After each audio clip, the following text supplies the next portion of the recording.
안녕하세요. 몇 년 전에 있었던 일을 사연으로 보내보려고 이렇게 사연을 씁니다. 저랑 친구인 녀석이 한 명 있는데요. 그 친구와 그 친구의 아내와 있었던 일입니다. 한참 바이러스 때문에 밖에서 술을 마시거나 각종 모임을 하기가 껄끄러울 때 있었던 이야기입니다. 아무래도 영업시간 제한이 있어서 밖에서 술을 마시기가 어려웠잖아요. 지금은 조금 완화가 됐긴 하지만 언제 또 영업 제한이 걸릴지 모르겠네요. 아무튼 그런 영업 제한 때문에 편하게 술 마시기도 어렵고 그래서 친구네 집에서 술을 마셨습니다. 그 친구는 저와 군대 동기에다가 5년 전 전역한 이후에도 꾸준히 연락하고 지낸 매우 가까운 사이입니다. 저와 친구는 군대 전역 후에 빨리 취업을 하게 됐고 각자 여자친구가 있어서 빨리 결혼까지 하게 됐네요. 그래서 어린 나이에 집안의 도움을 많이 받아서 빨리 결혼을 할 수 있게 됐고 지금은 나름대로 행복한 가정을 꾸리고 살고 있습니다. 저와 친구가 친한 사이였기 때문에 친구의 아내도 제 아내와 무척 가까웠습니다. 우리는 서로의 집으로 가며 부부 동반 모임을 즐겼지요. 함께 여행도 많이 가고 캠핑도 몇 번 갔습니다. 그렇게 가깝게 지내다 보니까 뭘 하더라도 같이 하게 되는 경향이 좀 생기더라고요. 그러던 어느 날 제가 친구 아내에게 느껴서는 안 될 감정을 느끼게 된 계기가 있습니다. 스스로 생각해도 참 한심하고 위험하다는 생각이 드는데 그때는 참으로 모든 게 혼란스러웠습니다. 문제의 발단은 한 달 전 저녁이었습니다. 우리 부부와 친구네 부부가 백화점에서 쇼핑하다가 우연히 서로를 만났고 함께 쇼핑을 하다가 저녁까지 먹게 된 겁니다. 백화점은 해운대 센텀시티에 있는 신세계 백화점이었는데 거기에 음식점이 많이 있거든요. 워낙에 백화점이 크다 보니 쇼핑하는 데에만 엄청난 시간이 걸렸고 발도 아프고 해서 따로 어디 가지 않고 백화점 안에 있는 식당가에서 함께 저녁을 먹으며 여러 대화를 이어갔습니다. 식사를 거의 다 할 때쯤 친구의 아내가 잠시 화장실에 다녀오겠다며 급히 일어서더군요. 그렇게 5분쯤 지났을 때 마침 저도 화장실이 급해 겸사겸사 일어났지요. 밥 다 먹고 운전도 해야 하는데 본격적으로 운전하기 전에 깔끔하게 화장실 다녀오는 게 좋잖아요. 그런데 화장실을 가던 중 통로 앞에 넘어져 있는 친구의 아내를 본 겁니다. 저는 화들짝 놀라서 친구의 아내에게 달려가 왜 그러냐고 물어봤는데 여기 청소를 해서 그런지 바닥이 너무 미끄러워서 넘어졌다고 하더라고요. 근데 다리가 아픈지 끙끙거리면서 제대로 일어서지를 못했습니다. 그래서 발목이 너무 아프다며 일단은 근처의 의자로 친구의 아내를 옮겼습니다.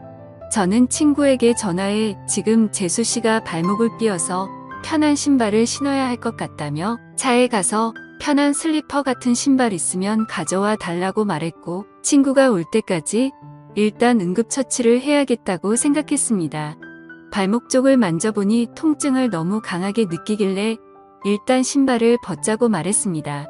그렇게 친구의 아내 신발을 벗기는데 저도 모르게 시선이 친구 아내의 발과 다리로 향하더군요. 제 아내보다 하얗고 일자로 예쁘게 뻗은 그녀의 다리는 저의 시선을 완전히 사로잡았고 그녀의 예쁜 발이 꼼지락 거리는 게 너무 눈에 들어오더군요. 발도 정말 작았습니다. 그 작은 발이 너무나 귀엽더군요. 저는 친구 아내의 다리를 보면서도 몹쓸 생각은 안 된다고 생각했으나 자꾸만 온갖 생각이 들면서 평정심을 잃었습니다. 아프냐고 물어보는 걸 핑계로 저는 그녀의 발과 다리를 케어해줬던 거죠. 그렇게 계속 주물러 주다 보니 친구의 아내가 이제 좀 그만 만지면 안 되냐고 하는 겁니다. 그래서 저는 당황하며 그런 게 아니라 혹시나 다른 데가 또 아프지 않을까 해서 그렇다며 말도 안 되는 변명을 늘어놨습니다. 그러자 친구의 아내는 피식 웃으며 예뻐서 그렇게 만지는 거 아니냐며 웃음을 보이더군요. 그 후로 저는 친구의 아내와 어깨동무를 하고 쩔뚝거리며 함께 식당가로 걸음을 옮겼습니다. 가는 도중 분위기가 냉랭한 것이 뭔가 서먹했는데 어느 순간 그녀가 제게 이리 묻더군요. 그렇게 발이랑 다리를 주물럭거릴 정도로 예뻤냐고 다음에 술 한번 사줘야겠다면서 기분이 좋다는 걸 표현하더군요. 그러면서 저에게 자신의 휴대폰 번호를 가르쳐준 친구의 아내. 얼떨결에 저는 친구 아내의 핸드폰 번호를 땄습니다. 친구는 어떻게 된 일인지 저희에게 물었습니다. 화장실 앞에 청소를 해놔서 그런지 물이 흥건했는데 구두를 신고 있어서 미끄러진 것 같다고 말했습니다. 그렇게 재수 씨는 슬리퍼를 신었고 친구는 제게 고맙다는데 순간 그 친구에게 미안하더군요. 저는 친구 사이에 고마운 게 뭐가 있냐며 괜찮다고 했더니 이번 저녁은 자기가 무조건 사겠다고 합니다. 화장실에 다녀온 저는 다시금 후식을 먹기 위해서 숟가락을 들었고 제 아내와 친구 아내와 함께 즐거운 대화를 이어갔습니다. 그날은 술도 빠지지 않았지요. 그렇게 즐겁게 마무리를 하고 집으로 돌아왔습니다. 그 뒤로 3일 정도가 지났을 때 이상하게 자꾸 그녀가 생각나서 결국에는 연락을 해봤습니다. 발은 괜찮냐고 병원 안 가봐도 되겠냐면서 그런 시시콜콜한 문자를 주고받았어요. 각자 배우자도 있는 사람들이 이게 뭐하는 짓인가 싶겠지만 무언가 서로를 끌려하고 있다는 게 느껴지는 그런 기류가 있었습니다. 그렇게 우리는 일주일 넘게 배우자 모르게 서로의 연락을 은밀히 주고받았습니다. 어쨌건 그렇게 연락을 좀 하는데 친구 아내가 저에게 매우 적극적이라 혼란스러웠습니다. 문자를 몇 번 주고받지도 않았는데 그 뒤로는 요즘에 뭐 하는지 별일 없는지 시간 있으면 술 한잔 하자는 식으로 여러 번 말을 하는 거예요. 그렇게 친구의 아내를 따로 만났습니다. 이렇게 친구의 아내와 밖에서 따로 만나는 건 확실히 바람피는 기분이 들어서 최대한 그런 느낌을 주지 않으려고 노력했습니다. 아내 얘기를 많이 했고 앞으로 아이 계획도 얘기하면서 최대한 상대방과 거리를 두려고 의도적으로 노력했죠. 그리고 서로의 대화가 한참이던 때 느닷없이 그녀가 제게 다가오더라고요. 순간 너무 당황해서 너무 어이가 없고 이 사실이 믿기지 않더군요.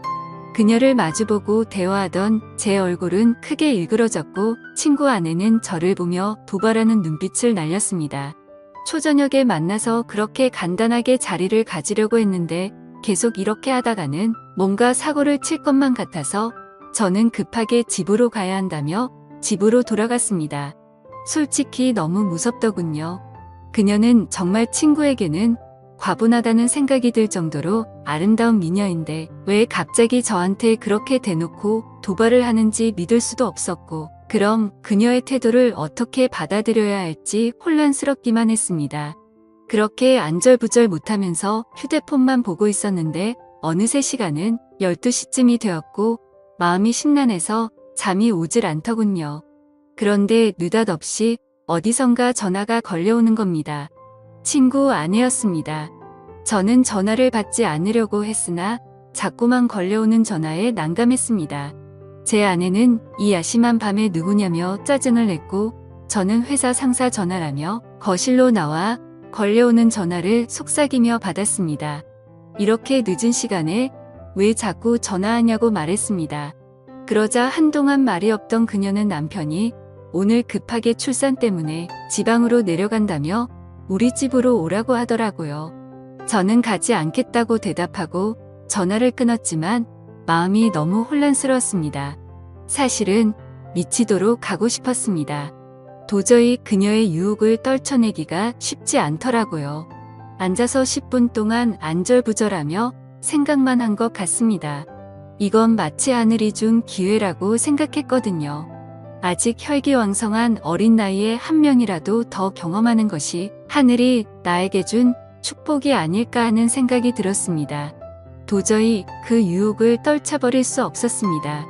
결국 저는 자고 있던 아내 귀에 대고 회사에 급한 일이 있어 나가봐야 한다고 둘러대며 급히 옷을 입었습니다.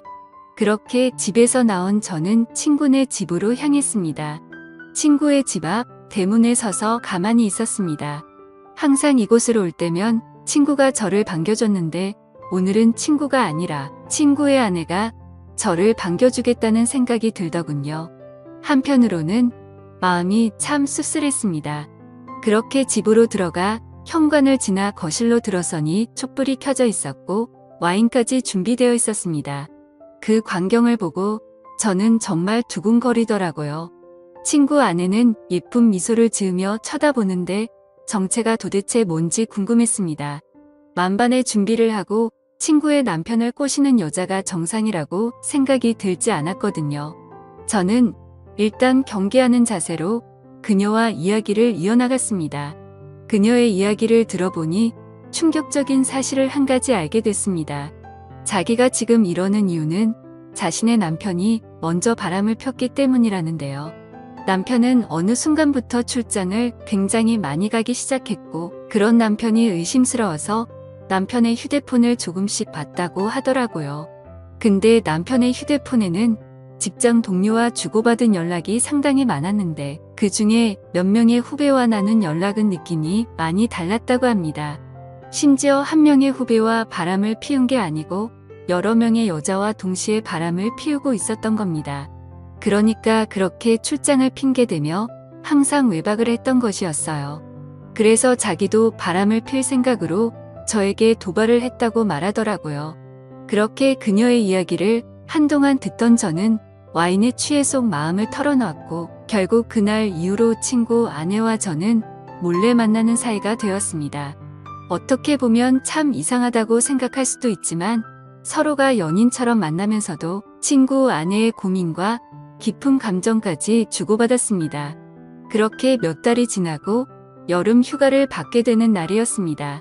제 친구 녀석은 아니나 다를까 여름 휴가를 받아놓고는 또 장기 출장을 핑계로 누군가와 제주도 여행을 갔더라고요. 그동안 저도 궁금해서 친구에게 이런저런 이야기를 들었는데 저에게 자신의 외도에 대한 이야기를 다 하더라고요. 그래서 저는 이미 친구가 뭘 하는지 확실하게 알고 있으니 마음 편하게 친구의 아내와 바람을 피기 시작했습니다. 어쨌건 저도 출장에 있다고 제 아내를 속인 채 친구네 집으로 들어갔습니다. 아내도 간만에 친정에 다녀온다더군요. 남녀 사이는 정말 복잡하고 어려운 것 같습니다. 이제는 뭐가 옳은 일인지 구분도 안 됩니다. 누가 먼저 잘못을 했고 누가 누구한테 상처를 준 것이 더 이상 아무 의미가 없다고나 할까요? 그냥 저는 지금 이 순간을 최선을 다해 즐기려고 마음먹고 있습니다. 제가 이렇게 만남을 가져도 괜찮은 걸지 의견 부탁드립니다. 감사합니다.